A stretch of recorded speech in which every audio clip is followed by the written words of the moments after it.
सिद्धिभ्यः। ॐ नमः सिद्धिभ्यः। ॐ नमः सिद्धिभ्यः। ॐ नमः सिद्धिभ्यः। ॐ नमः सिद्धिभ्यः। ॐ नमः सिद्धिभ्यः।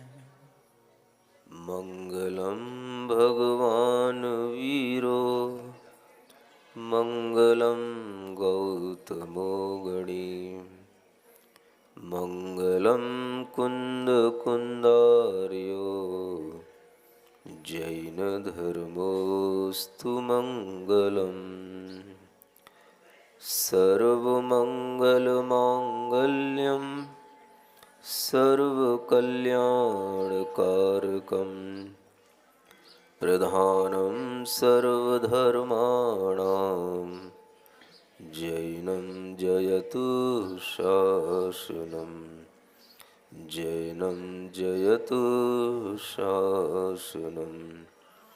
देवादेव आदिम तीर्थंकर श्री ऋषभनाथ भगवान की, वर्तमान शासन नायक श्री वर्धमान महावीर भगवान की, श्री राम सिद्ध प्रभु भगवान की, परम पूज्य आचार्य गुरुवर श्री विद्यासागर जी महाराज की, अरहम योग प्रणेता मानस मर्मज्ञ 108 परम पूज्य मुनि श्री प्रणम सागर जी महाराज की, वात्सल मुनि 108 श्री चंद्र सागर जी जिन महाराज राज को प्रणमो बारंबार, रामचरित वर्णन करूं तुच्छ बुद्धि अनुसार। सरस्वती माँ शारदे तुमको सुमरूं आज, वीर प्रभु रखना मेरी लाज सभा में आ। वनवास में श्री राम लक्ष्मण और सीता तीनों अनेक अनेक तरह से वन में भ्रमण करते हुए वन के अनेक जीवों का उपकार भी कर रहे हैं।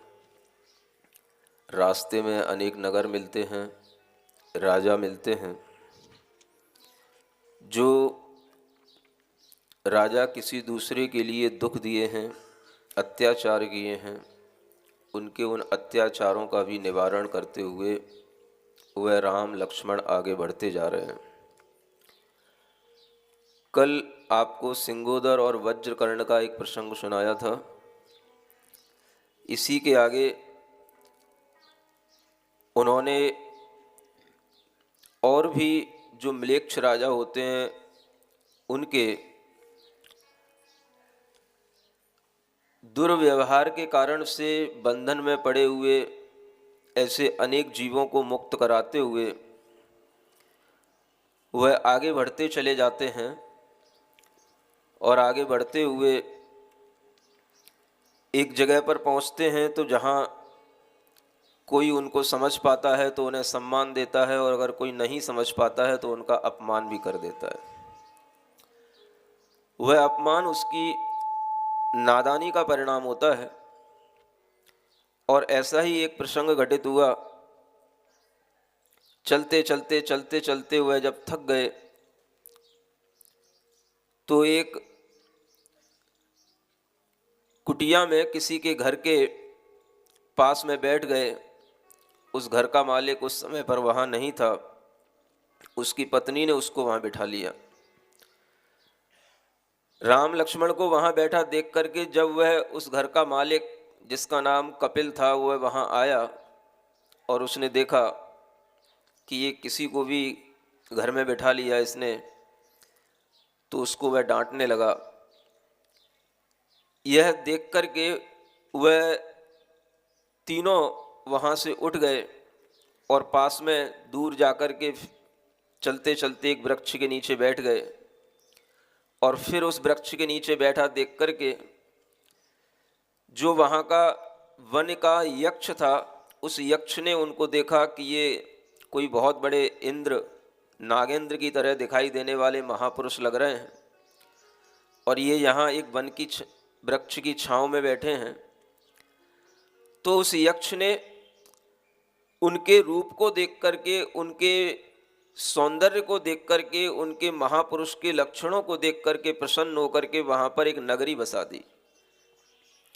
और उस नगरी में सब तरह के वन्य प्राणी, मनुष्य, सब कोई वहाँ पर रहने लगे। इस तरह से देवों के द्वारा नगरी बसाई गई। जब वह कपिल नाम का वह व्यक्ति जब वहाँ से गुजरा और उसने देखा कि पहले तो यहाँ कुछ भी नहीं था, उजाड़ था, ये यहाँ पर इतनी सुंदर नगरी कहाँ से आ गई, तो वह उस नगरी में घुसा, देखा तो उसे पता पड़ा कि जिनको हमने अपने घर के बाहर से हटाया था, उन्हीं के पुण्य प्रभाव के कारण से नगरी यहाँ पर बसी है। वह आश्चर्यचकित हो गया और अपने कृत्य का पश्चाताप करने लगा। वह उनके पास आने से भी डरने लगा। लेकिन जब श्री राम को किसी ने बताया कि वह कपिल नाम का व्यक्ति आपके पास आना चाहता है लेकिन वह बहुत डर रहा है, तो उसे बुलाया गया। और जब उसे बुलाया तो वह उनके चरणों में प्रणाम करके अपने पश्चाताप के माध्यम से अपने कृत्य की क्षमा मांगने लगा। श्री राम दयालु हृदय के थे। उन्हें पता था कि यह इसकी बहुत बड़ी नादानी है और उन्होंने उसको बड़े प्यार से उठा करके समझाया और कहा कि ऐसी गलतियां हो जाती हैं, ये तुम्हारी गलती नहीं है, कर्म के उदय में ऐसा हो जाता है। और उसे समझा करके उसे खूब सारा धन दिया। उससे कहा कि तुम्हें यहाँ से जो कुछ भी चाहिए भरपूर ले जाओ और सुखपूर्वक जीवन व्यतीत करो। लेकिन उस व्यक्ति के मन में आया कि हमने इतने बड़े महापुरुष का अपमान किया है, इससे हमारे लिए जो पाप का बंध हुआ है, ये पाप का बंध कैसे कटेगा। तो उसके मन में ये विचार आता है कि मैं अब घर नहीं जाऊंगा, अपने पाप का पश्चाताप करने के लिए मैं दिगंबर साधु बनकर के अपने पापों का प्रक्षालन करूंगा। और वह घर ना जाकर के दिगंबर मुनि के पास में जाकर के दीक्षा ले लेता है और अपने पाप का प्रायश्चित करने के लिए तपस्या करने लग जाता है। ये अनेक तरह के कथानक उन श्री राम के उस जंगल से गुजरते हुए सामने आते हैं। और उन कथानकों के माध्यम से यह जानने में आता है कि उनके पुण्य के प्रभाव के कारण से वहाँ पर नगर भी बसते हैं। उन नगरों में वो विश्राम भी करते हैं, लेकिन वो कहीं पर भी रुकते नहीं हैं और आगे बढ़ते चले जाते हैं। चलते चलते उन्हें एक विजयनगर मिलता है और वहाँ का राजा पृथ्वीधर था। उस पृथ्वीधर की रानी इंद्राणी कहलाती थी और उसकी एक पुत्री थी जिसका नाम था वनमाला। उस वनमाला का विवाह लक्ष्मण से होना निश्चित उसके पिता ने किया था और स्वयं वनमाला ने भी ये विचार किया था कि मैं अपना विवाह करूंगी तो लक्ष्मण से ही करूंगी। लेकिन जब ये सुनने में आया कि इनको वनवास हो गया है तो उसके पिता सब जगह उन राम को, लक्ष्मण को ढूंढवाते रहे, पूछते रहे कि ये कहाँ हैं, लेकिन उनका कोई पता नहीं चला। वह वनमाला भी जब दुखी हो गई तो उसके पिता उसका विवाह कहीं और करने की इच्छा से उसके लिए तैयारी करने लगे। लेकिन वह वनमाला ने मन में विचार किया था कि मेरा विवाह केवल और केवल लक्ष्मण के साथ ही होगा। संयोग की बात कि वह राम, लक्ष्मण और सीता जब भ्रमण करते हुए वहां विजयनगर के पास पहुंच गए तो वहां पर राम और सीता रात्रि के समय शयन कर रहे हैं और लक्ष्मण जी पहरा दे रहे हैं।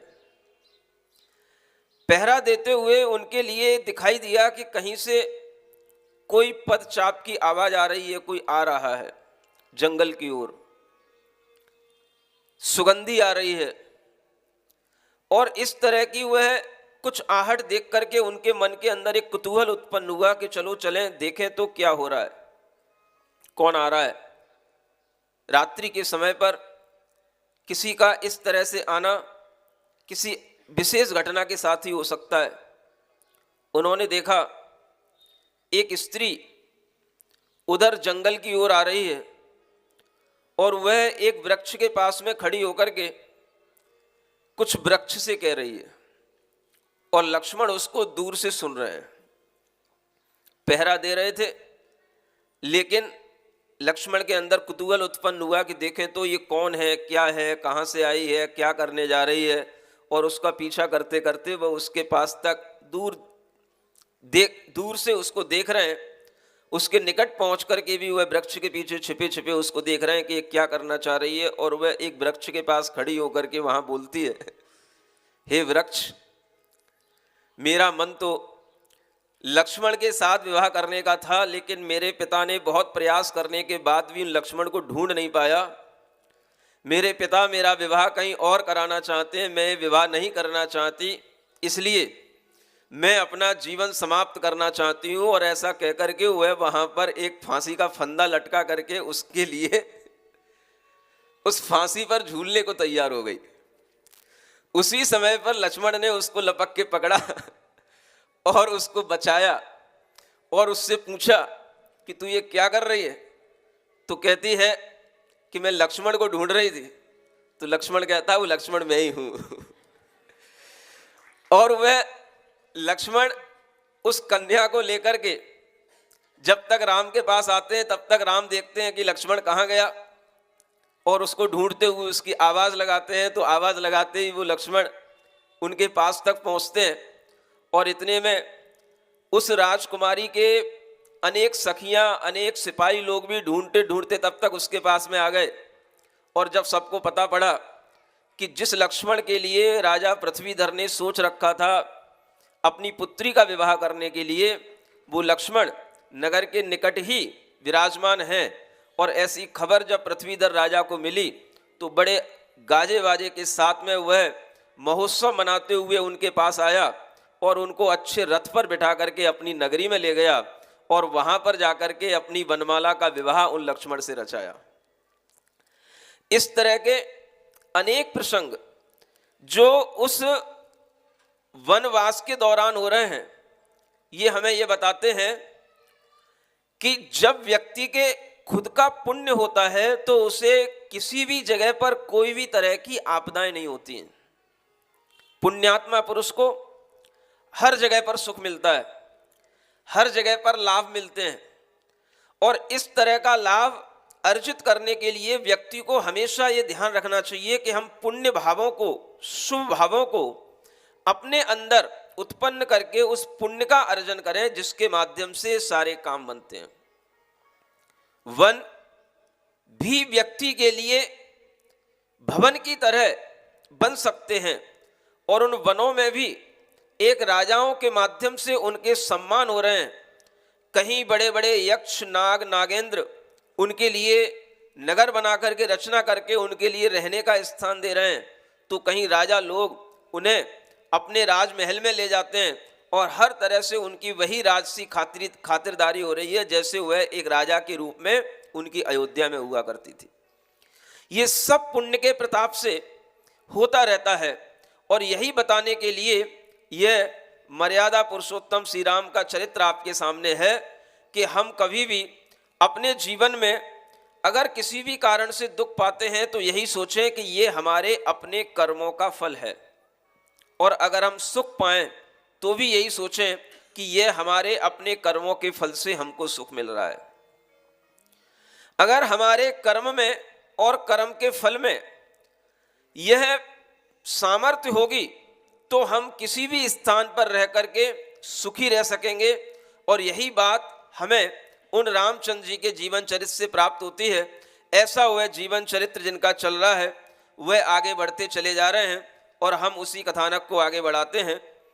मर्यादा पुरुष श्री राम है सिद्ध प्रभु बलराम। मर्यादा पुरुष श्री राम है सिद्ध प्रभु बलराम। आदर्श बने जग जन के वसुदैव कुटुंब थी जिनके।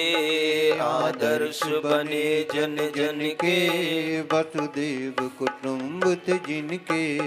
जो भी लेन का नाम बिगड़े बनते सब काम, जो भी ले इनका नाम, बिगड़े बनते सब काम। प्रभो श्री राम, प्रभो श्री राम, प्रभु श्री राम, प्रभु श्री राम। मर्यादा पुरुष श्री राम है सिद्ध प्रभु बलराम। मर्यादा पुरुष श्री राम है सिद्ध प्रभु बलराम।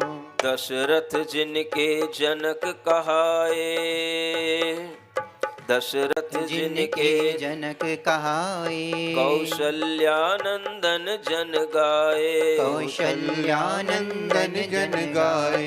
दशरथ जिनके जनक कहाए, कौशल्यानंदन जन गाए। दशरथ जिनके जनक कहाए, कौशल्यानंदन जन गाए। इक्ष्वाकु वंश की शान, क्षत्रिय जग दया निधान। इक्ष्वाकु वंश की शान, क्षत्रिय जग दया निधान। प्रभो श्री राम, प्रभो श्री राम, प्रभु श्री राम, प्रभु श्री राम। मर्यादा पुरुष श्री राम है सिद्ध प्रभु बलराम। मर्यादा पुरुष श्री राम है सिद्ध प्रभु बलराम। जो स्वार्थ मोह को तज के, सो स्वार्थ मोह को तज के, उपकार लोक का करके। जो स्वार्थ मोह को तज के, उपकार लोक का करके। अपवाद का रखते ध्यान, पाते खुद में सम्मान। अपवाद का रखते ध्यान, पाते खुद में सम्मान। प्रभो श्री राम, प्रभो श्री राम, प्रभु श्री राम, प्रभु श्री राम।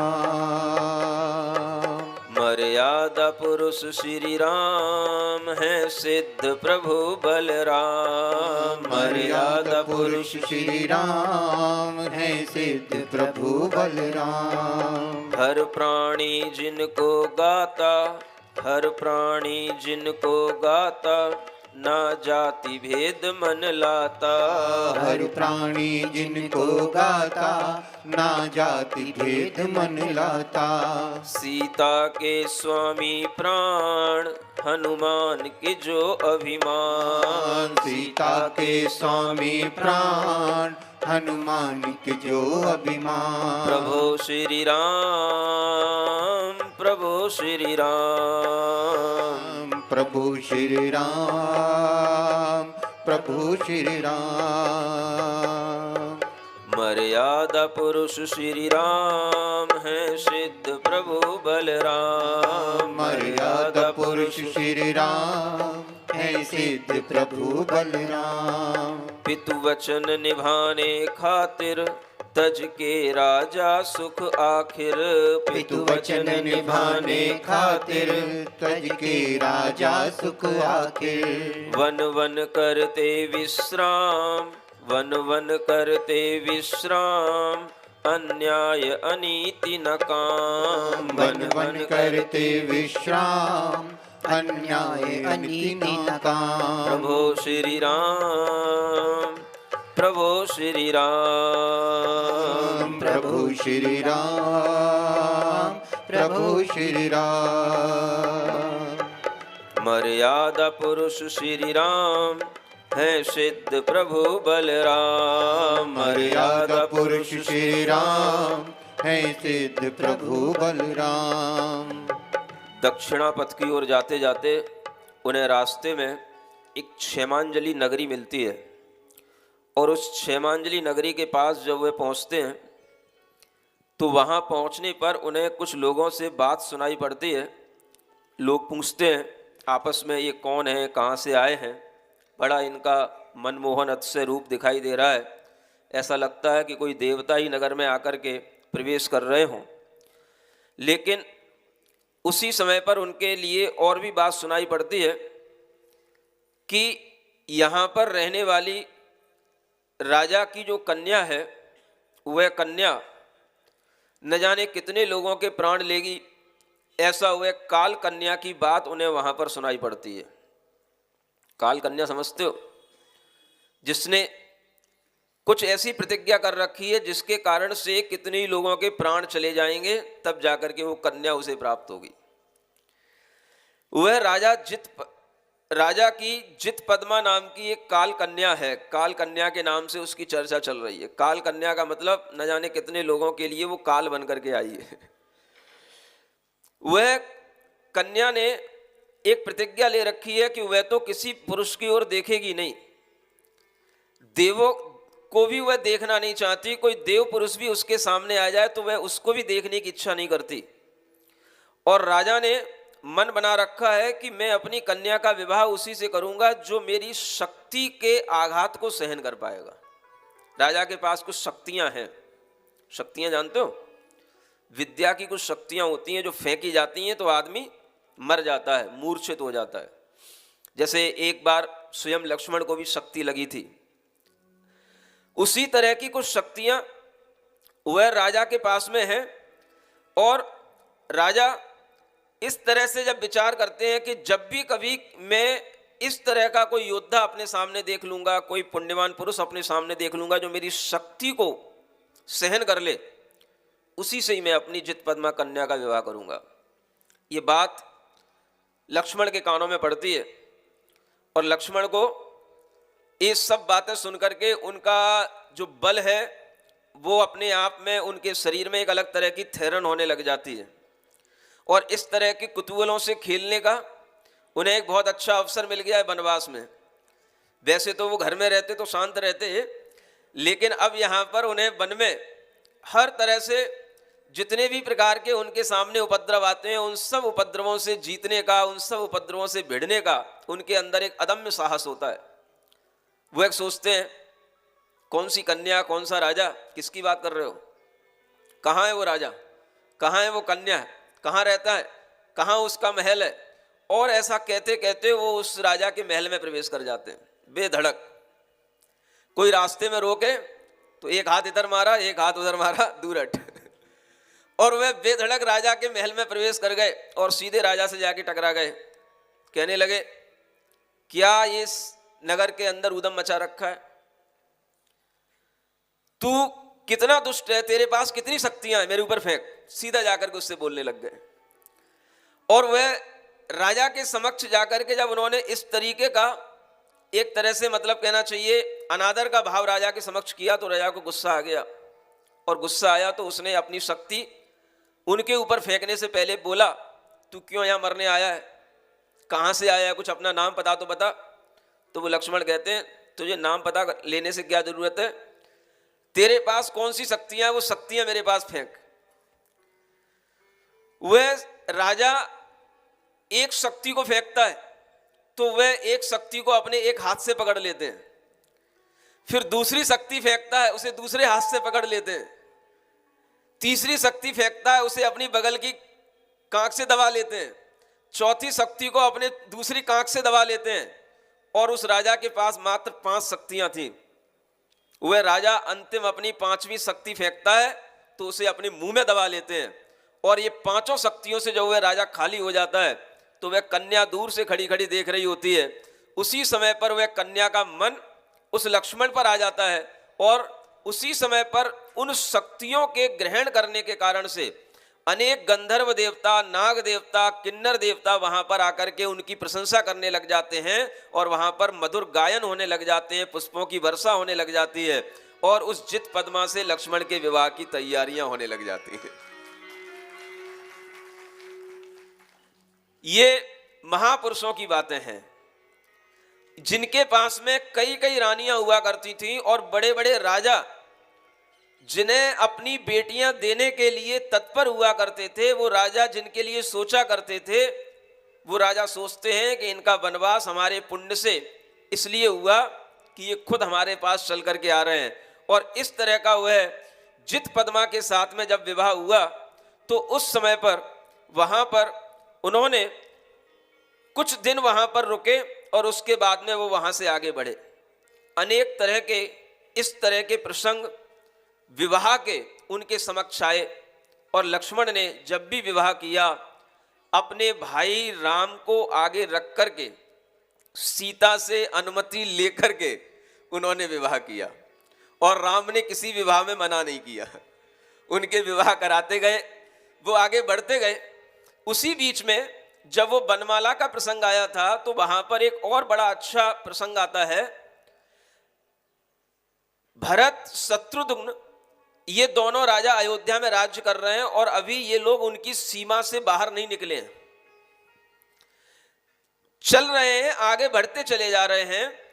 जो विजयनगरी का नाम आपको बताया था, जहां के राजा का नाम वह पृथ्वीधर राजा था, उसी समय पर उन पृथ्वीधर राजा ने जब अपनी वनमाला का विवाह इन लक्ष्मण जी से किया, ये वार्ता चल रही थी, तो उसी समय पर एक दूत आता है और वह दूत एक समाचार लेकर के आता है।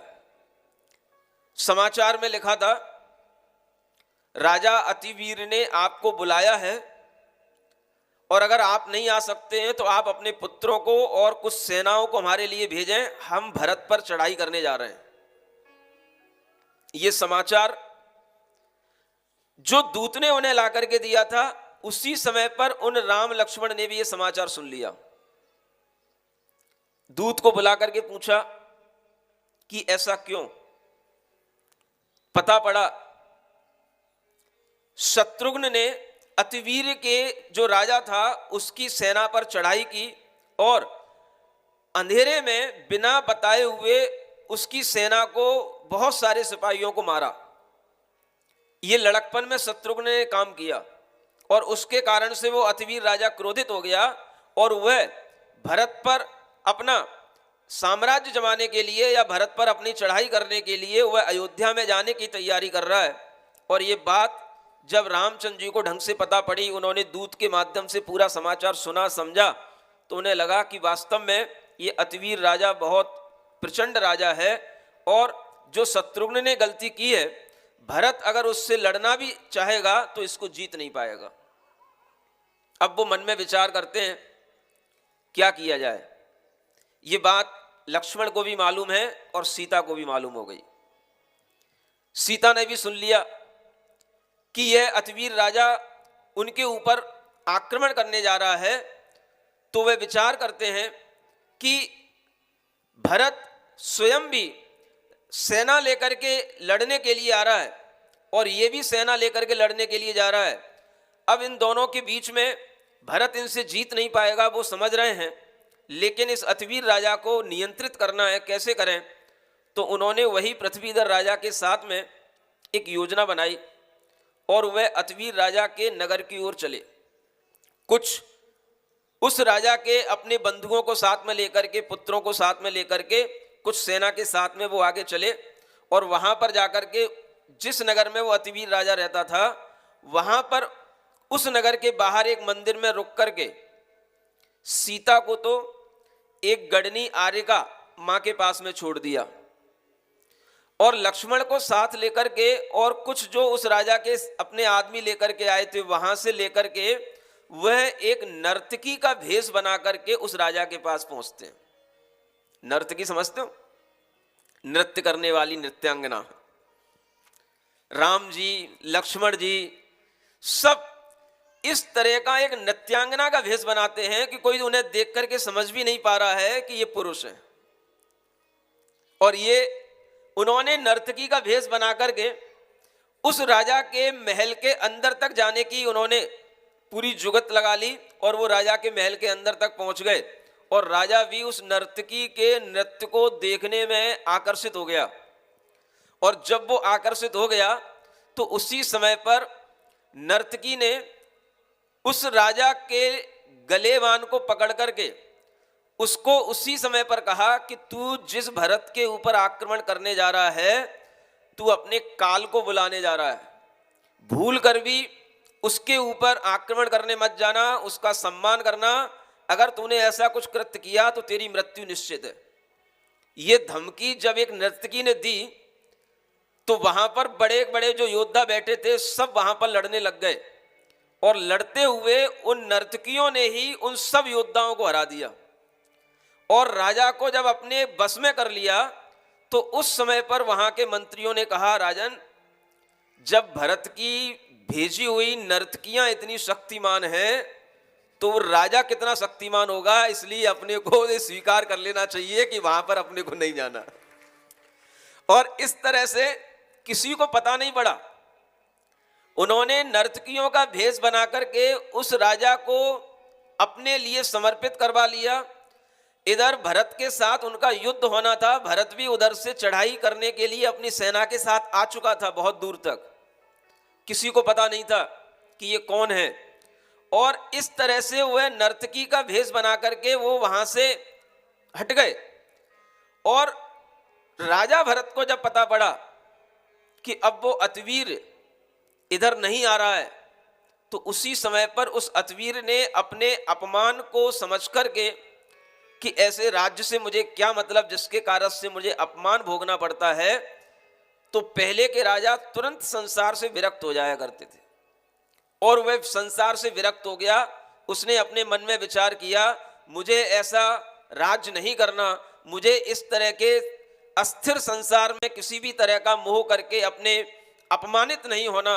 और इस तरह का विचार करके उसने मन में विचार किया, अब मैं अपने कर्म कलंक को धोने के लिए, अपनी आत्मा को पवित्र बनाने के लिए मैं वन में जाकर के दीक्षा ग्रहण करता हूं। और वह अतवीर राजा भी वन में जाकर के मुनि महाराज बन करके, दिगंबर रूप को धारण करके वह मुनि महाराज बन गया। भरत आ रहे थे, देखो कितनी अच्छी घटना है, आपको बता रहा हूं। भरत को पता नहीं कि ये क्या हो गया, और नर्तकियों ने सब काम कर दिया। अब ये समाचार भरत के पास पहुंचा कि कोई नर्तकियां उस राजा को इतना धमका गई कि इसके कारण से वह राजा आक्रमण करने नहीं आया और वह उल्टा मुनि दीक्षा ले लिया। तो शत्रुघ्न तो अपने बाल स्वभाव के कारण से हंसने लगा, देखा वो मुझसे जीत नहीं सकता था, इसलिए पहले से ही उसने अपना रास्ता बदल लिया। लेकिन भरत जी समझदार थे, उन्होंने कहा, बेटा भाई हंसने की जरूरत नहीं है, अपने को थोड़ा सा समझने की जरूरत है, और ये भी समझने की जरूरत है कि अगर कोई नर्तकियां, स्त्रियां आकर के उसे किसी शक्ति का परिचय करके करा करके गई हैं, तो हो सकता है वो कोई देवियां हो जिन्होंने अपनी रक्षा की हो। लेकिन सबसे बड़ी बात, वह अब मुनि महाराज बन गए हैं, तो हमें उन्हें देखने के लिए जाना चाहिए। तो भरत अपनी सेना के साथ में उन अतिवीर मुनि महाराज को ढूंढ करके देखते हुए उनके पास पहुंचे, और उनको जाकर के वहां प्रणाम किया, उनकी पूजा की, और मुनि महाराज की पूजा करने के बाद में वो वापस अपने नगर लौट आए। इधर वो नर्तकियों का भी उसी नगर में वास था, लेकिन किसी को पता नहीं है ये कौन है। वो अपने फिर उस नगर के बाहर मंदिर में जाकर के छुप करके बैठ गए। इधर भरत आए, उन अतिवीर को नमस्कार करके चले गए, उन्हें पता नहीं। और इसके बाद में वह जब अतिवीर का जो पुत्र था उनके लिए राजभार दिया गया, और उनकी जो पुत्रियां थीं उनका विवाह लक्ष्मण के साथ हुआ। इस तरह से यह अनेक प्रकार के विवाह लक्ष्मण के पूरे वनवास के दौरान होते रहे, और ये हर विवाह करने के बाद में अपने साथ किसी को लेकर के नहीं चले। विवाह किया, कुछ दिन रुके, वहीं पर अपनी राजसी ठाट बाट के साथ में जमाई बन जाते ना, तो जमाई बन करके वहीं पर अपनी खातिरदारी स्वीकार की, और फिर वहां उसको समझाया, चाहे वो वनमाला हो चाहे जित पद्मा हो, सबको समझाया, अभी मेरा वनवास का समय चल रहा है, जब मैं कहीं आगे चल करके अपना उचित स्थान बना लूंगा या वापस लौट करके अयोध्या जाऊंगा, तब मैं सबको लेते हुए जाऊंगा, आप बिल्कुल चिंता मत करो। और उनको वहीं पर रोक करके वो आगे बढ़ जाते हैं। इस तरह से वनवास में भी उनका पूरा का पूरा समय अच्छी बहादुरी के साथ, उनके वीरता के कार्यों के साथ चल रहा है। और इस तरह से वो चलते चलते चलते चलते एक दंडक वन की सीमा के पास में पहुंच जाते हैं। कहां पहुंचते हैं?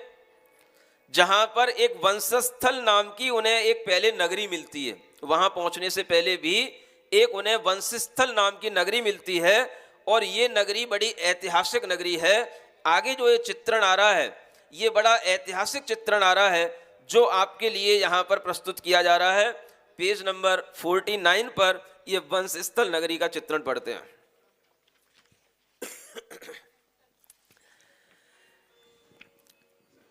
मर्यादा पुरुष श्री राम है सिद्ध प्रभु बलराम। मर्यादा पुरुष श्री राम है सिद्ध प्रभु बलराम। कुछ दिन बीते चलते चलते वंशस्थल नगरी आते हैं। वहां देखा नगर छोड़ करके सब नागर भागे जाते हैं। राम कहें कहाँ जा रहे नगरी से सब वीर। क्या भय यहाँ बना रहा कहो जरा धर धीर। उस वंशस्थल नगरी के जितने भी नागरिक जन हैं वो सब शाम के समय पर भाग जाते हैं, इधर उधर दूसरे गांवों में चले जाते हैं। और ये दृश्य उन्हें देखने को मिला तो उन्होंने पूछा कि ऐसा क्यों कर रहे हैं यहाँ के लोग। क्या पूछे महाराज 3 दिन हो गए बहुत सताए हैं। वंशगिरी पर ना जाने क्या दुख के बादल छाए हैं। होती है आवाज भयंकर धरा कांप रह जाती है। बाल वृद्ध सारी जनता भय से कोई सो नहीं पाती है। इसलिए सांझ को नगरी से सब 5 कोस पर जाते हैं। होते प्रभात भय मिट जाए सब मिल वापस आ जाते हैं। सीता बोली चलिए स्वामी हम सब भी इनके साथ चले। समयानुकूल करने से काम सब दुख के बादल जाए टले। तब हंस बोले दोनों भाई हमको तो नहीं आना जाना। तुम जाओ इनके साथ सुबह जब यह आवे तब आ जाना। है हमें मिटाना बैखट का जो त्रास नगर को देता है कौन शत्रु इस नगरी का जो प्राण सभी के लेता है। यह कह करके चल दिए दोनों गिर की ओर। सिया भी चली साथ में लिए पति का जोर। चढ़ गए शिखर पर क्या देखे मुनिराज तपस्या करते हैं। कुलभूषण देश भूषण नामक जो नमस्कार यह करते हैं। इतने में मुनियों के पहले भव का वह शत्रु आता है। इस भव में जो था हुआ देव आकर उपसर्ग रचाता है। कुछ कुटिल भयंकर सर्प आन मुनियों के तन से लिपट रहे। श्री राम ओ लखन परशम से उन तन से उन्हें कर दूर रहे। फिर राम लखन दोनों ने मिल बीणा पर मृद संगीत रचा। गुणगान करा 24 का सीता ने नृत्य में भाव रचा। उस वंशस्थल पर्वत पर एक 2 मुनि महाराज तपस्या कर रहे हैं जिनके नाम हैं कुलभूषण और देशभूषण। ये इतिहास प्रसिद्ध घटना है और ये वंशस्थल गिरी आज भी प्रसिद्ध है, महाराष्ट्र के अंदर है। और यह स्थान जहाँ पर यह मुनि महाराज के लिए उपसर्ग हो रहा है, ये उनके पूर्व भव का कोई वैरी है जो देव बन गया और शाम होते ही वह देव उपसर्ग करना प्रारंभ करता है। रात भर उनके ऊपर उपसर्ग करता है और वह मुनि महाराज ज्यों के त्यों अड़े अपनी तपस्या में अपने ध्यान में लीन बने रहते हैं, उन्हें विचलित नहीं कर पा रहा है। 3 दिन हो गए। 3 दिन से जनता सारी की सारी रात में सो नहीं पाती। इतना उपद्रव, इतनी डरावनी आवाजें आती हैं, इसके कारण से पूरा गांव, वहां के आसपास की जितनी भी बस्तियां हैं वो सब 5 कोस 4 कोस दूर जाकर के बस जाते हैं और सुबह होकर के सब वापस आते हैं। इस तरह का वृत्तांत जब राम और लक्ष्मण को ज्ञात हुआ तो सीता तो कहने लगी आप भी यहां से चलो उसी गांव की ओर जहां पर ये लोग चल रहे हैं। लेकिन ये राम और लक्ष्मण कहां मानने वाले।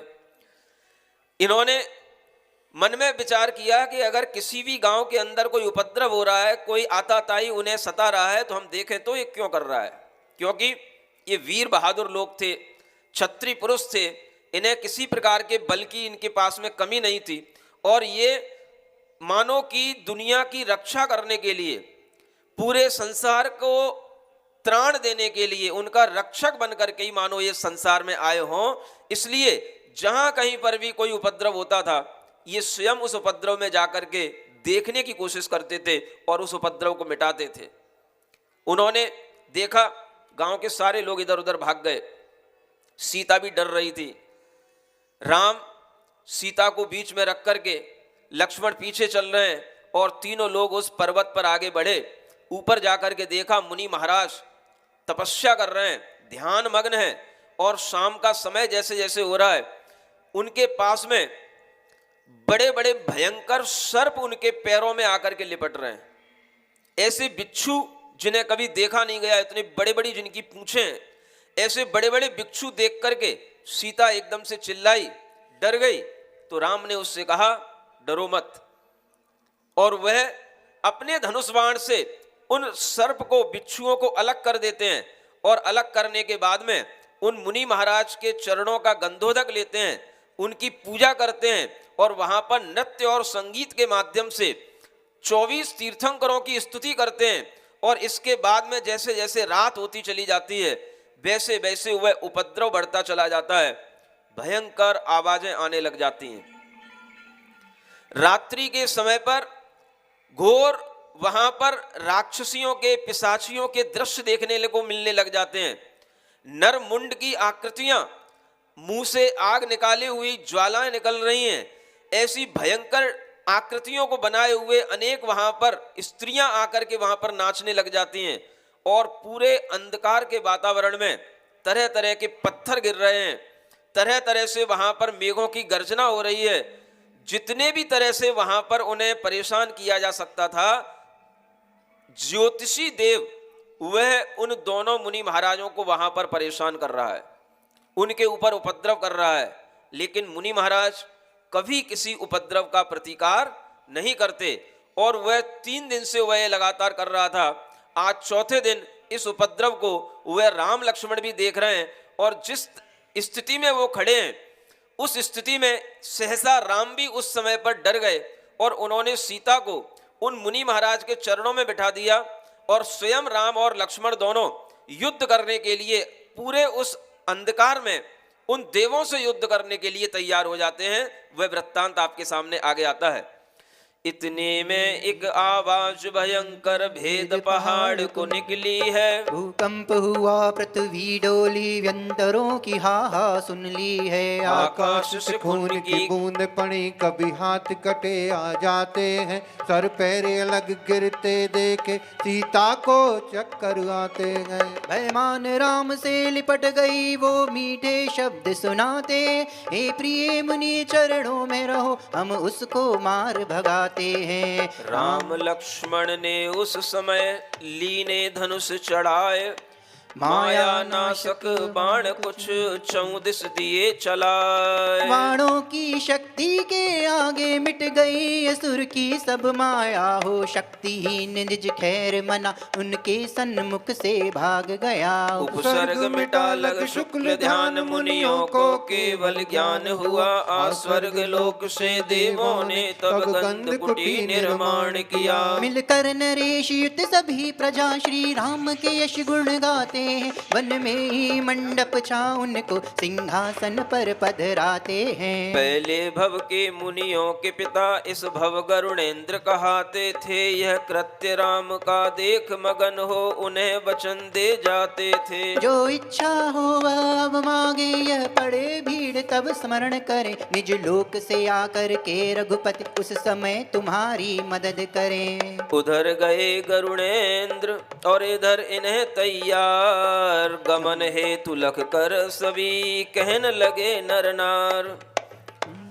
जब वह उपद्रव रात्रि में हो रहा था और राम लक्ष्मण ने उस उपद्रव को दूर करने के लिए बाणों से, धनुष से युद्ध किया, और देवों के माध्यम से उधर से भी वह युद्ध हुआ, और राम लक्ष्मण की शक्ति को देख करके वह देव लोग भी कमजोर पड़ गए, और वह उपद्रव जब उन्होंने रोक दिया तो उसी समय पर उन दोनों मुनि महाराज के आत्म ध्यान के बल से उन्हें केवल ज्ञान की प्राप्ति हो गई और वह सर्वज्ञ भगवान के रूप में, केवल ज्ञानी के रूप में अपनी आत्मा को परिपूर्ण कर लिए। हर आत्मा के अंदर ज्ञान है और उस ज्ञान की परिपूर्णता का नाम केवल ज्ञान कहलाता है। केवल ज्ञान होने का नाम ही है कि वह आत्मा अब शरीर से मुक्त हो गया, परमात्मा बन रहा है। और यह परमात्मा बनने का मार्ग अनादिकाल से चला आ रहा है। हम हमेशा परमात्मा का ध्यान उसको दूसरा आत्मा मान करके करते हैं, लेकिन जब कोई भी साधु, कोई भी मुनि महाराज, कोई भी जीवात्मा जब उस परमात्मा का ध्यान स्वयं अपनी आत्मा में करता है और अपनी आत्मा को परमात्मा की भावना से वासित करके अपनी आत्मा में परमात्मा के प्रति अद्वैत भाव स्थापित कर लेता है, तो उसकी आत्मा में वह केवल ज्ञान उत्पन्न हो जाता है और वह आत्मा खुद भी परमात्मा बन जाता है। इसलिए हर आत्मा में परमात्मा बनने की शक्ति है, हर आत्मा परमात्मा बनता है, हर आत्मा तपस्या करने के माध्यम से परमात्म तत्व को अपने अंदर से उद्घाटित कर लेता है। यह सिद्धांत अगर हम ध्यान में रखेंगे तो ही हम अपनी आत्मा का ध्यान करने का भाव कर पाएंगे। लोग अपने अंदर कभी भी परमात्मा का ध्यान करते हैं तो दूसरे ही परमात्मा का ध्यान करते हैं, अपनी आत्मा का ध्यान परमात्मा के साथ जोड़ करके नहीं करते, क्योंकि उन्हें पता होता है हम परमात्मा कभी बन नहीं सकते, परमात्मा तो एक ही है। कोई भी आत्मा यहां पर अधूरा नहीं है। लोग समझते हैं कि हम किसी ईश्वर के अंश हैं, लेकिन अगर आप ये रामचरित सुन रहे हैं, आज आपने देशभूषण कुलभूषण मुनि महाराज का केवल ज्ञान देखा, उन्हें परमात्मा बनते देखा, तो आपके मन में ये विचार आ जाना चाहिए कि हम कोई ईश्वर के अंश रह करके अधूरे नहीं हैं। हम ईश्वर के अंश होंगे तो अधूरे रहेंगे। हमें ये मानना चाहिए कि हम ईश्वर के वंश हैं, और जब हम ये मानेंगे कि हम ईश्वर के वंश हैं तो हम ईश्वर जैसा ही काम करेंगे जो काम ईश्वर ने किया है। इतना सा अंतर है, समझने की कोशिश करें। हम ईश्वर के अंश हैं कि हम ईश्वर के वंश हैं? हम परमात्मा के अंश हैं कि हम परमात्मा के वंश हैं? बोलो। अगर हम परमात्मा के अंश मानते रहेंगे अपने आप को तो हम कभी पूर्ण नहीं बन पाएंगे।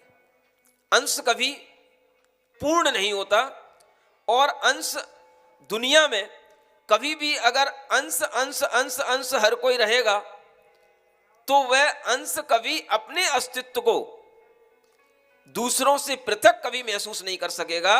लेकिन हर अंश यहां पर अपने आप को, अपनी इंटिटी को, अपनी आइडेंटिटी को अपने से पृथक महसूस करता है, दूसरे से पृथक महसूस करता है। हर व्यक्ति को खुद अपनी आत्मा का पूरा अनुभव होता है, आभास होता है, मैं हूं। अगर हम किसी का अंश होते हैं तो हमारी डोर किसी से जुड़ी होती है, तो किसी दूसरे के लिए भी जब वह अंश है, हम भी अंश हैं, तो एक को दुख होगा तो हमारे लिए भी दुख होगा। लेकिन ऐसा होता नहीं है। अपने सुख दुख का मैं भोगता हूं, अपने सुख दुख का आप भोगता हो। दुनिया का हर जीव अपने सुख दुख का भोगता है। हर आत्मा अपने आप में परिपूर्ण है, हर आत्मा अपना स्वतंत्र है, और हर आत्मा के अंदर वही परमात्मा तत्व छिपा हुआ है जो परमात्मा के अंदर होता है। उनके अंदर जिस तरह से वो प्रकट हो जाता है, ऐसे ही हर आत्मा को अपने परमात्मा तत्व को प्रकट करने की कोशिश करनी चाहिए। तपस्या का मतलब यही होता है। अंश मान करके जब तक हम चलेंगे तब तक हम कभी भी अपने आप को परिपूर्ण महसूस नहीं कर पाएंगे। हम परिपूर्ण हैं कि अधूरे हैं? आत्मा कभी भी कटती नहीं, आत्मा के कभी भी भेद नहीं होते। ये गीता में भी लिखा हुआ है, भगवत गीता में, नैनम छिंदन्ति शस्त्राणि। नैनम दहती पावक। आत्मा कटती नहीं, आत्मा आग से जलती नहीं, आत्मा कभी पानी में गलती नहीं। हर आत्मा अपने आप में स्वतंत्र होती है, फिर आत्मा अंश रूप में कैसे हो सकती है? परमात्मा की एक आत्मा के अगर सब अंश होंगे तो एक जाल सा बिछ गया, और उस जाल का अगर कनेक्शन सबके साथ मिला हुआ है तो एक अगर मरता है तो दूसरा भी मरना चाहिए, एक को दुख होता है तो दूसरे को भी होना चाहिए। लेकिन हम महसूस करते हैं सबके सुख दुख अपने अपने अलग अलग हैं। हम अपने अंदर की आत्मा को उस परमात्मा का वंश महसूस करेंगे, उसका वंशज महसूस करेंगे, तो हमारे अंदर यही शक्ति प्रकट होगी। और इसी शक्ति को प्रकट करने के लिए श्रमण बना जाता है, दिगंबर मुनि बना जाता है, और इस तरह की तपस्या करने के बाद ही अपनी आत्म शक्ति को जब परिपूर्ण प्रकट कर लिया जाता है तो उसी को कहते हैं भगवत सत्ता की प्राप्ति हो जाना, भगवान बन जाना। और हर आत्मा भगवान बनने के लिए यहां स्वतंत्र है, किसी भी जाति का इसमें कोई बंदिश नहीं, किसी भी संप्रदाय का इसमें कोई बंदिश नहीं। बस आप अहिंसक होकर के आत्म ध्यान करो, दूसरे जीवों की रक्षा करते हुए अपनी आत्मा का ध्यान करो, और अपने परमात्मा का अपनी आत्मा में इस तरह से ध्यान करो कि आपकी आत्मा भी परमात्मा बन जाए। कोई परमात्मा आपकी आत्मा को परमात्मा बनने से रोकता नहीं है, लेकिन अगर आप अपने आप को परमात्मा का अंश मानेंगे तो आप कभी परमात्मा नहीं बन पाएंगे, क्योंकि आपके सामने परमात्मा एक है, अन्य कोई परमात्मा नहीं बन सकता। जब एक परमात्मा होगा, अन्य कोई परमात्मा नहीं बन सकता, तो फिर किसी भी आत्मा की इस संसार से मुक्ति नहीं हो सकती। आप अपने अस्तित्व को कभी महसूस नहीं कर सकते, क्योंकि आपका अस्तित्व पूरा नहीं है, ये आपके दिमाग में, ये आपकी धारणा में बैठा हुआ है। इसलिए हर व्यक्ति को अपने स्व अनुभव से विचार करना है, मैं जितना शरीर के अंदर समाया हुआ हूं वही मैं हूं, और मेरा यह अस्तित्व कहीं से कहीं तक अधूरा नहीं है, मैं पूर्ण हूं। और अपनी उस पूर्णता को प्राप्त करने के लिए अगर मैं संकल्पित होता हूं तो एक ना एक दिन मैं जरूर पूर्ण ज्ञानी बन सकता हूं, एक ना एक दिन मैं जरूर भगवत सत्ता को प्राप्त कर सकता हूं। ये आदमी के अंदर अगर संकल्प आए तो यही इंसान देवता नहीं भगवान बन जाए। इंसान को भगवान बनने की जो कला सिखाई जाती है, वही कला ये जैन रामायण के माध्यम से आपको बताई जा रही है। स्वयं हम देख रहे हैं अनेक अनेक जीव बीच में मुनि दीक्षा लेते हैं। यह श्री राम ने जहां पर इस उपसर्ग को दूर किया, उस उपसर्ग को दूर करने के बाद में जब केवल ज्ञान की पूजा करने के लिए अनेक देव लोग आते हैं, श्री राम के उपकार को गाते हैं, और वह गरुड़ेंद्र प्रसन्न होकर के उनसे कहता है, आपने ये बहुत बड़ा उपकार किया, जो आपने इस उपसर्ग को दूर किया, इन मुनि महाराजों की रक्षा करके आपने इनके शुक्ल ध्यान में सहयोगी बने, और आपके कारण से इनको केवल ज्ञान की प्राप्ति हो गई। इस तरह का जब उनका गुणगान करते हैं तो वह गरुड़ेंद्र प्रसन्न होकर के कहते हैं, आप कोई भी वरदान मांग लो, आपको इस वन में कहीं पर किसी भी चीज की कोई आवश्यकता हो, कोई विद्या, कोई शक्तियां, तो वो कहते हैं मुझे अभी किसी चीज की कोई जरूरत नहीं है, जब जरूरत होगी तब तुम्हें याद कर लेंगे, उस समय पर मदद कर देना। और ऐसा कहकर के वह उस गरुड़ेंद्र की भी उस विद्या का किसी भी तरह से स्वीकार नहीं करते, क्योंकि वो स्वयं में परिपूर्ण है, और वह इसी तरह से अपनी यात्रा को आगे बढ़ाते चले जाते हैं। उनको देख करके वहाँ के जो गांव के लोग थे, तलहटी पे रहने वाले लोग थे, नगरवासी थे, सब कहते हैं ये कुछ दिन और यहाँ रुक जाएं, ये कुछ दिन और यहाँ रुक जाएं। लेकिन वह ऐसे गमन कर रहे हैं जैसे मुनि महाराज गमन करते चले जाते हैं। वह राम की चर्या एक दिगंबर मुनि की चर्या की तरह चल रही है, कहीं पर कुछ दिन रुकते हैं, कहीं रुक जाते हैं, कहीं से चले जाते हैं, विहार उनका चलता रहता है, और उनका वह पूरा का पूरा आचरण एक मुनि धर्म का आचरण चलता है। ऐसे वह राम भगवान वह मुनि महाराज की रक्षा करते हुए, उनका दर्शन करते हुए, उनकी पूजन करते हुए आगे बढ़ते हैं। और देखिए आगे एक और अच्छा प्रसंग आता है। हे राम यहाँ कुछ दिन रहिए, सहवास आपका सुख कर हो। कहे दंडक वन में जाना हमको निश्चय कर हो। कर पिता वचन परमाण, आज हम भरत राज्य से दूर चले। दंडक वन सीमा से बाहर, इसलिए घर की ओर चले। उस अटवी में स्थान देख निज वास स्थान बनावेंगे, हम सिया सहित वहाँ टिक करके माता को वहीं बुलावेंगे। उन्होंने मन में विचार कर रखा है कि मैं दंडक वन में पहुंचूंगा। ये दंडक वन इतिहास प्रसिद्ध वन है। ये दक्षिण भारत के अंदर आज भी इनके उल्लेख मिलते हैं।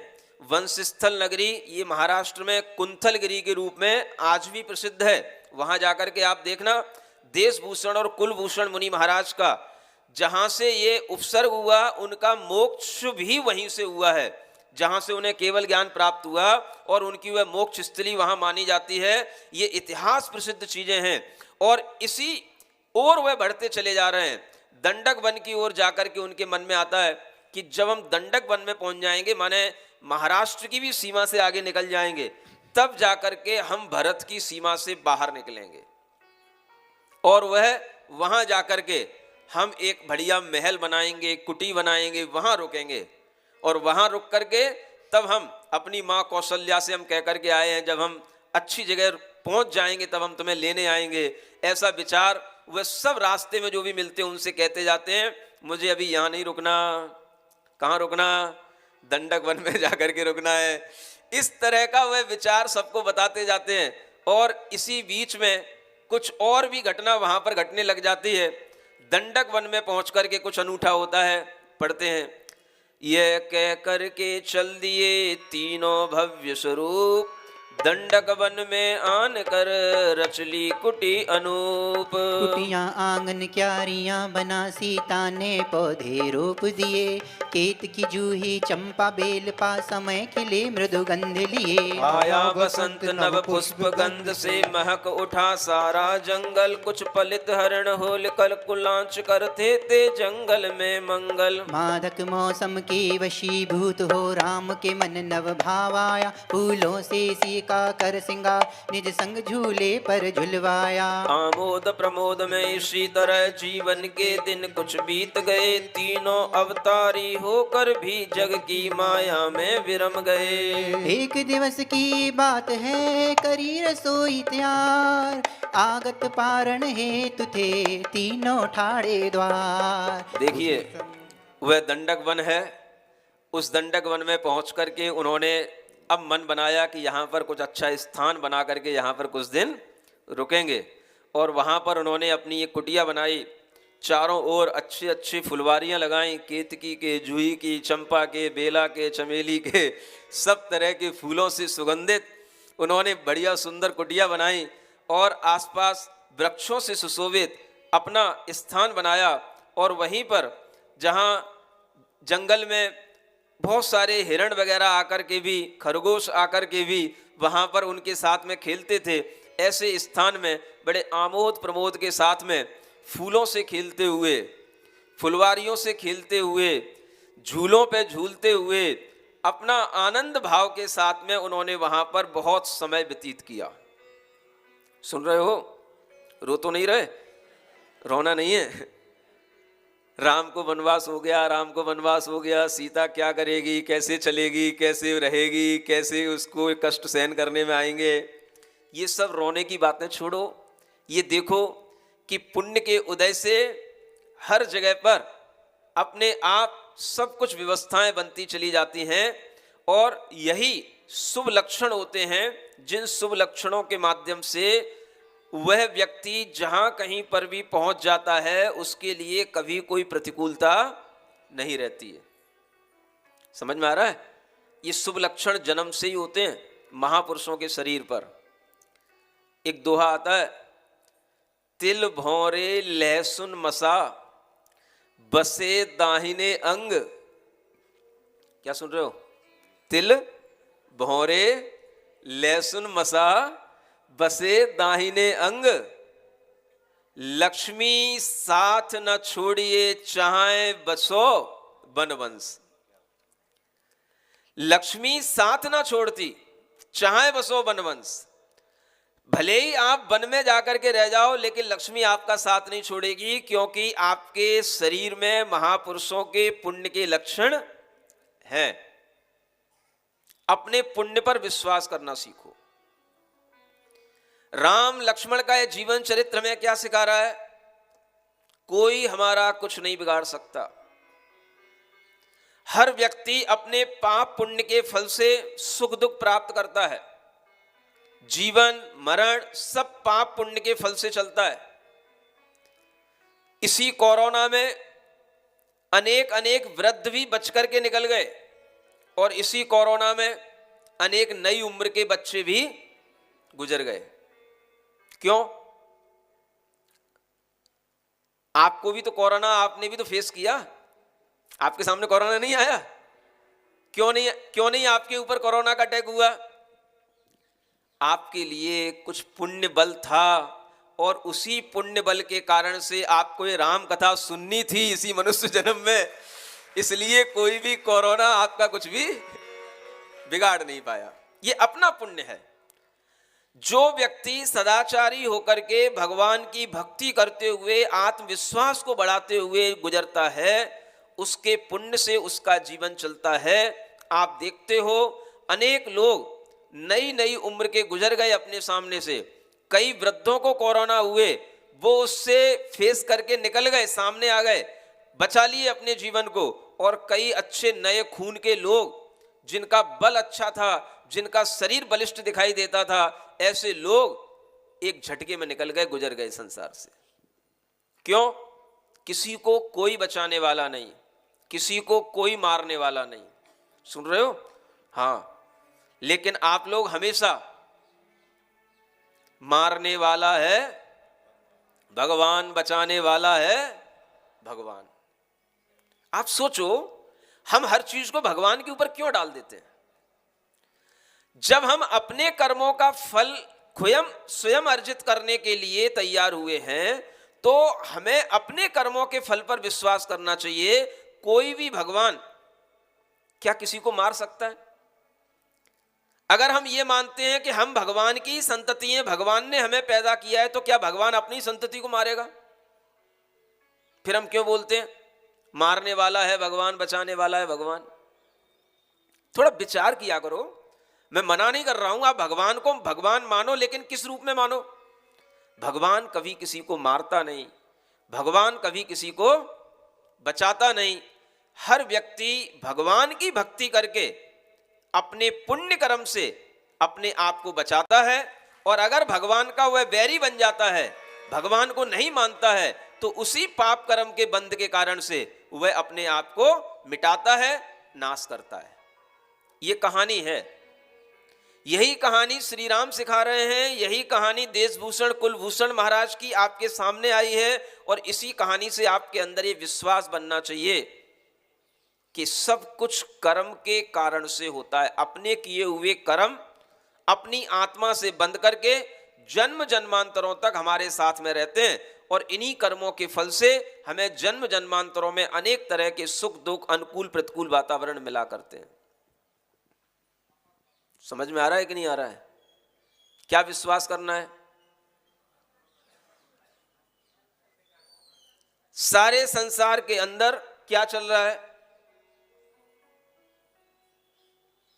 सिर्फ अपने अपने कर्म का हर कोई व्यक्ति फल भोग रहा है। सारा विश्व कर्म के अनुसार चल रहा है, लेकिन हम हर बात को ईश्वर के ऊपर डाल देते हैं। काहे को तूने दुनिया बनाई? ईश्वर ने दुनिया बनाई। ये सब काम ईश्वर के हैं। ये आपके मन के अंदर एक प्रश्न आना चाहिए। ईश्वर सर्व समर्थ होता है, दुनिया बनाने का पाप वो अपने ऊपर क्यों लेगा?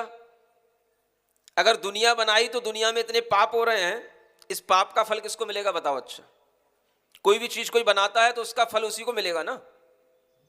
आज दुनिया में मान लो लाखों कत्ल खाने खुले हैं, कितने लाखों पशु हर समय कट रहे हैं, मर रहे हैं।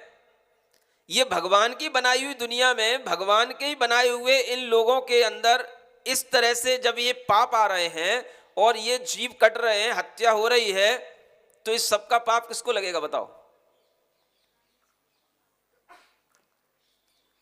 जो बनाने वाला होगा उसी को लगना चाहिए। अगर नहीं है तो फिर ये दुख भगवान ने उनको क्यों दे दिए और भगवान ने ऐसे जीव क्यों पैदा कर दिए जिनको कटना पड़ रहा है, मरना पड़ रहा है? मैं पूछता हूं, गाय बनाई, भैंस बनाई, किसने बनाई? चलो तुम नहीं बोलते हो भगवान ने बनाई, चलो मैं भी मान लेता हूं भगवान ने बनाई। अब उनको काटा जा रहा है, मारा जा रहा है। क्या भगवान अपनी बनाई हुई चीजों से स्वयं दुखी होगा? क्या भगवान की बनाई हुई चीजों को कोई मारेगा, काटेगा तो भगवान उसको दंड देगा? अरे भाई, जो कसाई है उसको भी तो भगवान ने बनाया होगा ना। नहीं समझ में आ रहा? आप लोग कुछ विचार करते हो कि नहीं? कि ठंडे में लोगों को कान मान के बैठते हो? हा? कसाई कोई दूसरे लोग से आ गया क्या? मारने वाला भी इंसान ही है, बचाने वाला भी इंसान ही है, वो भी इंसान भगवान का ही अगर बना हुआ है तो भगवान ने ही कसाईयों को बनाया, यूं कहना पड़ेगा ना। भगवान ने ही जानवरों को बनाया, ये भी कहना पड़ेगा। भगवान ने ही रक्षकों को बनाया, ये कहना पड़ेगा। तो फिर भगवान ने क्या किया? भगवान फिर संसार में आकर के फिर किसी को क्यों बचाएगा और किसी को क्यों मारेगा? अगर सब भगवान का ही कृत्य है तो फिर भगवान उस कसाई को ही बुलाएगा, कसाई को ही फिर वो भगवान कहीं कोई सजा देगा कि नरक में पहुंचा देगा। ये भगवान का काम कैसे रह जाएगा? अपनी संतति खुद भगवान ने भी अगर मान लो गलत बना दी तो ये गलती तो फिर भगवान की कहलाएगी। और अगर समझदारी से बनाई तो ऐसी संतति क्यों बनाई, अपनी ऐसी परंपरा क्यों बनाई कि जिसमें कसाई पैदा कर दिए, मारने वाले लोग, हिंसक लोग पैदा कर दिए? ये किसने कर दिए? अगर ये भगवान ने कर दिए तो ये भगवान की गलती कहलाई। आप क्यों पश्चाताप कर रहे हो इसका? विचार करो, दिमाग खोल करके, कान खोल करके। अगर अपने दिमाग से अंधविश्वास को छोड़ करके आप सब कुछ सोचने की, समझने की कोशिश करेंगे तो आपका भ्रम दूर होगा। आपको समझ में आएगा कि हमारी ये बहुत बड़ी कमजोरी होती है, हम हर चीज को भगवान के ऊपर डाल देते हैं। जो चीज हमें दिखाई नहीं देती है वो हर चीज हम भगवान के ऊपर छोड़ देते हैं। लेकिन हर चीज हमारे भीतर से चलती है। हम जैसे भाव करते हैं, हम जैसे विचार करते हैं, हम जैसा कृत्य करते हैं, उसी के अनुसार हमें सुख दुख मिलता है, हमें उसका फल भोगना होता है। इसमें भगवान कोई कुछ नहीं करता। आपने देखा होगा कितने ही लोग कितना हिंसक कार्य करते हैं और जब वह पकड़े जाते हैं, किसी भी तरह से वो भगवान से अपनी रक्षा मांगते हो, क्या उन्हें कभी छोड़ा जा सकता है? वह अगर उनका पाप कर्म है तो उसे उनका फल भोगना पड़ेगा, और अगर उनका पुण्य कर्म उनके साथ आएगा तो उनकी रक्षा होगी। ये डिपेंड करता है उस व्यक्ति के पाप और पुण्य पर। भगवान कभी बीच में आकर के किसी के लिए बचाए, बिगाड़े, बनाए तो ये काम भगवान का कैसे हो सकता है कि भगवान ही कसाईयों को पैदा करे, भगवान ही अच्छे लोगों को पैदा करे और फिर भगवान ही कसाईयों को मारने के लिए कोई रूप धर करके आए और भगवान ही फिर उनको मारें? तो ये भगवान का काम मारने का और काटने का अगर होगा तो फिर भगवान में और सामान्य आदमी में क्या अंतर रह जाएगा? ये मैं आपके अंदर एक विचार डाल रहा हूं। इस विचार से अगर आप अपने मन मस्तिष्क को समझा पाएं, इस रहस्य को समझ पाएं, तो आपके जीवन में एक बहुत बड़ा सवेरा होगा, एक बहुत बड़ी जागृति होगी। और इसी जागृति से आपको श्री राम के वह दर्शन होंगे जो दर्शन आपको कभी भगवान की भक्ति करने से नहीं हो सकते। वो आपको इस जागृति के माध्यम से श्री राम के दर्शन होंगे। अपने मन के अंदर ये विश्वास बनाओ, मैं भगवान का अंश नहीं हूं, मैं अधूरा नहीं हूं, मैं किसी का टुकड़ा नहीं हूं, मैं जो भी हूं अपने आप में पूर्ण हूं। ये विश्वास पहले एक अपने मन के अंदर बनाओ, फिर देखो आपको कैसे भगवान की शक्ति, भगवान का विश्वास आपका कैसे बढ़ता चला जाता है। और यही बात यहां सामने आ रही है। अपने आनंद में आप तभी रह सकते हो जब आप अपने आप को परिपूर्ण समझोगे। हम किसी की देन नहीं है, हम किसी के हाथ की कठपुतली नहीं है, हम किसी भगवान के भी हाथ की कठपुतली नहीं है। हम अपने ही कर्मों के कारण से अपने कठपुतली खुद बने हुए हैं। हर व्यक्ति स्वयं का कर्ता है, स्वयं का भोक्ता है, स्वयं का स्वामी है। किसी दूसरे के ऊपर कुछ भी डालना ये हमारी कमजोरी है, और इस कमजोरी को अगर हम दूर कर लेते हैं तो हमारे अंदर वह शक्ति प्रकट होने में देर नहीं लगती, जो शक्ति कुलभूषण देशभूषण मुनि महाराज के अंदर प्रकट हुई। और इसी शक्ति के परिणाम से आज राम लक्ष्मण जो इस पुण्य का फल भोग रहे हैं, जगह जगह जाकर के ये अपनी शक्ति के माध्यम से उस पुण्य का ही कार्य देख रहे हैं कि ऐसा उन्हें आज पुण्य का वह जीवन मिला है जिसके माध्यम से वह कहीं भी चले जाएं उन्हें सफलता ही सफलता मिलती है। लेकिन सबके दिन एक समान नहीं होते हैं। दिन के बाद रात और रात के बाद दिन आता है। इसी तरह से इधर ये योजना बना रहे हैं, हम बहुत अच्छे स्थान पर आ गए, हमारी यात्रा पूरी हो गई, मन में भाव बना रहे हैं कि हम अब क्या करेंगे, अपनी माँ को बुला करके लाएंगे और अब हम पुनः अपने राज्य की ओर जाने से पहले यहीं पर सबको लेकर के आएंगे और यहीं पर अपना कुछ जीवन व्यतीत करेंगे। उसके बाद में फिर हम वापस अयोध्या जाएंगे, सबको बीच में से लेकर के जाएंगे। इस तरह से ये अपना मन बना रहे हैं, योजना बना रहे हैं, और हर जगह पर इन्हें धर्म लाभ मिल रहा है। क्या मिल रहा है? देखो, मुनि महाराज का दर्शन होना सबसे बड़ा धर्म लाभ है। एक शबरी की कथा आती है वाल्मीकि रामायण के अंदर, और वह शबरी कई दिनों से इंतजार करती है कि हमारे घर में श्री राम आएंगे, हमारे लिए दर्शन होंगे। लेकिन जब उस वाल्मीकि रामायण के अंदर की वह शबरी को अगर हम ढंग से देखें तो वह शबरी को वहां पर श्रमणी लिखा गया है। क्या लिखा है? श्रमणी। श्रमणी जानते हो?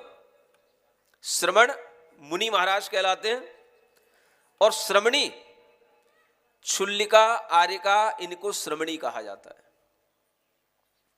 वह शबरी एक भील जाति की स्त्री है, और वह भी धर्म को धारण करने वाली धर्मचारिणी है। मैं आपके लिए वाल्मीकि रामायण के उस बाल कांड के श्लोक को पढ़ रहा हूं। सचास्य कथयामाश शबरी धर्मचारिणी श्रवणाम धर्म निपुणाम अभिगच्छति राघवम। अर्थात वह शबरी धर्मचारिणी है और वह श्रमणा कहला रही है। एक जगह उसको श्रवणा लिखा है, एक जगह उसको श्रमणी लिखी है। धर्मचारिणी है, धर्म में निपुण है, माने वो धर्म करना जानती है।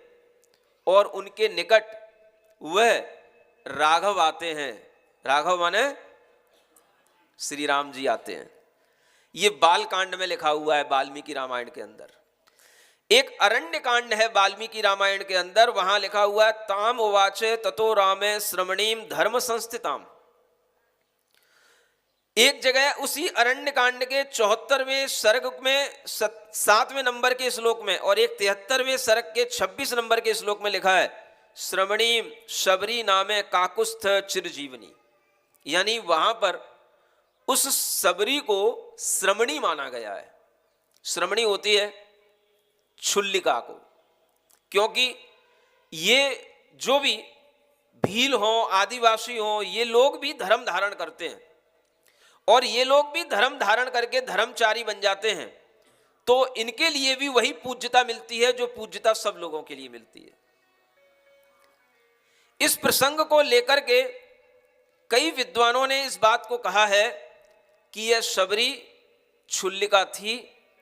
राम जी शबरी के पास आए, सबरी को उन्होंने आहार दिया, क्योंकि जो छुल्लिका होगी, आरिका होगी, उसको दूसरे लोग आहार देंगे, और आहार देने के बाद में जो आहार शेष रह जाता है उस आहार को वह जो देने वाला वो दाता होता है वह ग्रहण करता है, वो खाता है। यह भी एक विचार है, विरोध करने के लिए नहीं है, समझने के लिए है, चर्चा करने के लिए है। दिमाग खुला रखेंगे, अनेकांतवाद से हर दृष्टि को देखेंगे, शास्त्रों को भी सामने रख करके अगर हम बात करेंगे तो हम अनाग्रह पूर्वक अगर हम किसी भी विचार को सामने रखेंगे तो हमारे सामने नई नई चीजें आ सकती हैं। एक विद्वान ने शबरी को छुल्लिका माना है, वो जैन छुल्लिका थी, क्योंकि श्रमण शब्द जैन समुदाय का शब्द है। श्रमण और श्रमणी ये हमेशा मुनि महाराज और आर्यकाओं के लिए, छुल्लिकाओं के लिए ही प्रयोग किया जाता है। इस शब्द का और कोई अर्थ दुनिया के किसी शब्दकोश में नहीं होता। स्वयं वाल्मीकि रामायण से उस समय पर मुनि महाराज का होना सिद्ध होता है। मुनि शब्द भी कई बार वहां वाल्मीकि रामायण में आता है, और वह श्रमणी शब्द भी आया है सबरी के लिए। तो इससे एक भाव ये भी निकलता है, क्या निकलता है कि ऐसा भी संभव हो राम जी ने सबरी को आहार दिया हो, और आहार देने के बाद में जो बचा हुआ आहार हो वो राम जी ने खाया हो। ऐसा उन्होंने भक्ति उन्होंने उस छुल्लिका की हो, क्योंकि वो साध्वी है, और साधु साध्वियों की भक्ति हमेशा हर कोई महापुरुष किया करते हैं, और उन्होंने इस भक्ति को इस तरह से किया हो। लेकिन बाद में ये बात इस तरह से प्रचलित हो गई हो, सबरी तपस्या कर रही थी, राम के आगमन का इंतजार कर रही थी, और वह झूठे बेर अपने पास में रखे रहती थी, और राम जी ने जब आकर के उसकी भक्ति से प्रसन्न होकर के वो बेर खा लिए तो उसका जो अभिशाप था वो दूर हो गया, और उसकी भक्ति का फल उसको मिल गया। ये भी लोक में प्रचलित है। समझ आ रहा है? ये बात दोनों तरह से समझने योग्य है। आपके सामने मैं हमेशा कोई भी बात आग्रह के साथ नहीं रखता। मैं आपसे हमेशा इसलिए कहता हूं आप खुले दिमाग से मेरी बात सुने। किसी भी तरह की बात है उसको आप विचार करें, और विचार करके अपने को जो समझ में आए वो आप अपनाएं। किसी भी तरह का कोई आग्रह नहीं। मैं भी अपने मन में कोई आग्रह नहीं रखता, इसीलिए मैंने एक भजन बनाया था तो उसमें सबरी को ऐसे ही रूप में प्रस्तुत किया जैसे लोक में उसकी चर्चा है। वो लाइनें भी सुना देता हूं, प्रासंगिक है चूंकि सबरी का प्रसंग आया है। श्रद्धा की आंखों से देखो, पत्थर में भगवान दिखे हैं। श्रद्धा की आंखों से देखो, पत्थर में भगवान दिखे गए। गुरु दर्शन में भगवती मूर्ति, गुरु दर्शन में भगवत मूर्ति। हमको तो श्री राम दिखे हैं, हमको तो श्री राम दिखे हैं। और वही प्रसंग, बाट जो होते बीती उमरिया, बाट जो होते बीती उमरिया, नैना सूखे टूटी कमरिया, नैना सूखे टूटी कमरिया। कुटिया में वो जब आएंगे, कुटिया में वो जब आएंगे, मीठे बेर उन्हें भाएंगे, मीठे बेर उन्हें भाएंगे। बाट जो होते बीती उमरिया, नैना सूखे टूटी कमरिया। बाट जो होते बीती उमरिया, नैना सूखे टूटी कमरिया। कुटिया में वो जब आएंगे, मीठे बेर उन्हें भाएंगे। कुटिया में वो जब आएंगे, मीठे बेर उन्हें पाएंगे।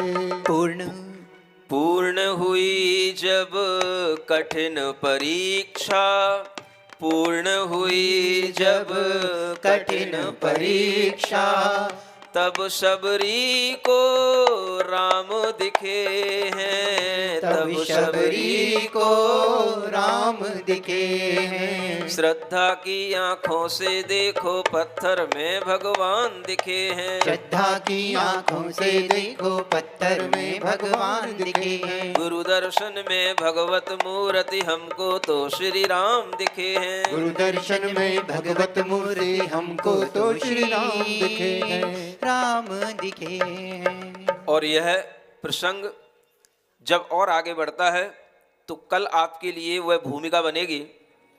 सीता का हरण होने से पहले क्या कुछ होता है, ये आपको जैन रामायण के अनुसार कल आपको वास्तविक रूप में सुनाया जाएगा, बताया जाएगा कि सीता के हरण होने की कहानी कहाँ से शुरू होती है, क्योंकि वो उसी दंडक वन में हैं और वह उसी दंडक वन में क्या प्रसंग घटित होते हैं, कल कुछ उन प्रसंगों के साथ में वह बात आपके सामने आएगी। सुनना ना भूलें। तब तक के लिए महावीर भगवान की जय। और यह ओम अरहम नमः के साथ इस सभा का विसर्जन करें। ओम अरहम ओम अरहम ओम अरहम बोल। ओम अरहम ओम अरहम ओम अरहम बोल। सभी कार्य की सिद्धि से तू पहले इसको बोल। सभी कार्य की सिद्धि से तू पहले इसको बोल। ओम अरहम नमः ओम अरहम नमः ओम अरहम नमः ओम अरहम नमः।